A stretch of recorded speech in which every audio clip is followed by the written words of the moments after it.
안녕하십니까. 오늘의 건강로드 충남대학교 병원 흉부외과 신만식입니다.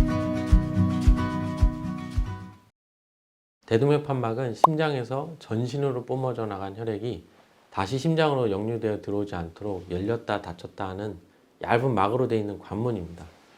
대동맥판막 협착증은 이 판막에 칼슘이 침착돼서 돌처럼 굳어지고 두꺼워지고 딱딱해져서 문이 열리지 않게 되는 질환인데요. 심장은 혈액을 온몸으로 뿜어내는데 이때 압력이 앞에 입구가 좁기 때문에 크게 압력이 발생해서 심장 근육이 경직되고 힘들어지고 전신으로의 혈류 공급에 문제가 생겨 흉통이나 실신, 호흡곤란 등의 증상이 나타납니다. 이러한 증상이 발현된 다음에 2년 이내에 치료받지 않은 환자의 50%가 사망에 이르는 심각한 질환입니다. 돌처럼 굳어진 판막은 약물로 되돌릴 수는 없고 인공으로 만든 판막으로 교체하는 방법밖에 없습니다.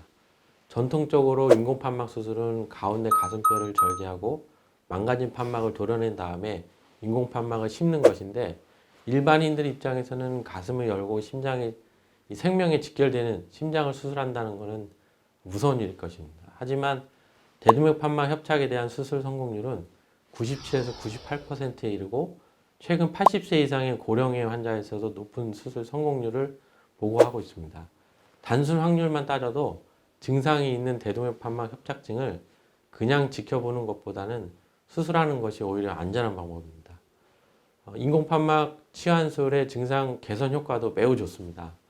과거에는 기저질환이 있는 고령의 전신마취 수술 자체가 아주 위험해서 치료 자체를 포기했던 환자분들도 인공판막의 우수한 효과를 받을 수 있도록 최근 10년 전부터는 가슴을 열지 않고 혈관 안에 시술로 기존 판막을 제거하지 않고 그 위에 인공판막을 더 씌우는 치료로 적극적으로 시행하고 있습니다.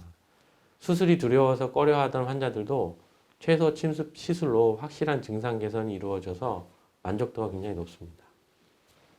최소 침습 대동맥판막 치환술은 다양한 방법이 있습니다. 크게 분류하면 가운데 가슴뼈인 흉골을 부분만 절개하는 방법이 있고 갈비뼈 사이를 절개하는 방법이 두 가지로 나뉠 수 있습니다.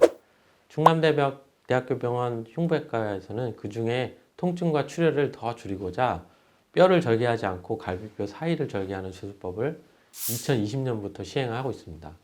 최근에는 내시경을 이용해서 더욱 안전하게 시야를 확보할 수 있게 되었고 현재 외래로 방문하는 환자들 중에 대동맥판막 협착증만 있는 단일 판막 질환 환자의 경우에는 거의 모든 환자한테서 최소 침습, 내시경 대동맥판막 치환술을 우선적으로 시행하고 있습니다.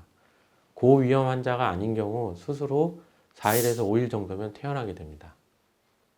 전통적인 개흉 수술도 성공률이 높고 망가진 기존 판막을 제거하고 새로운 인공 판막을 깔끔하게 심을 수 있기 때문에 시술보다는 장기적인 성적도 좋은데 가슴뼈를 포함하여 크게 절개한다고 하면 두려워서 수술을 피하게 되고 치료 시기를 놓치게 되는 안타까운 경우가 많습니다.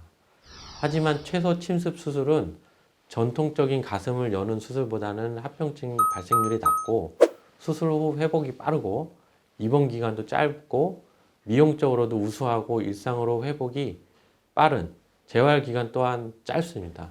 향후 의료 장비의 발전으로 고령의 고위험 환자들도 치료를 포기하지 않을 수 있으리라 기대하고 있습니다. 충남대학교 병원 흉부외과는 심장 수술에 있어 가장 중요한 것을 환자 안전으로 생각하고 있습니다. 그에 맞는 최상의 수술 결과를 얻을 수 있는 방법을 선택하는 환자 맞춤형 심장 수술을 위해 지속적인 노력을 기울이고 있습니다.